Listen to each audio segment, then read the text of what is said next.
রুই মাছের কালিয়া। এখন আমি একটু জল দিয়ে দেবো অল্প করে।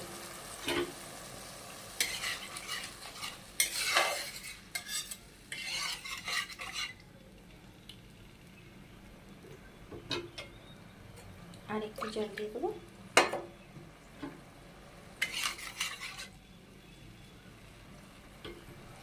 এবার আমি মাছগুলো ছেড়ে দেবো এক এক করে।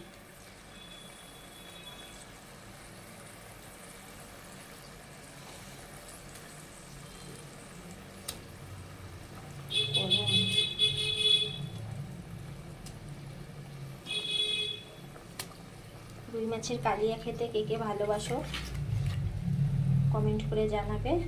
ভালো লাগলে লাইক করে দেবে। আর একটু তোমাদের কাছে রিকোয়েস্ট, একটু শেয়ার করো। আমার ভিডিওগুলো দেখো, কিন্তু তোমরা শেয়ার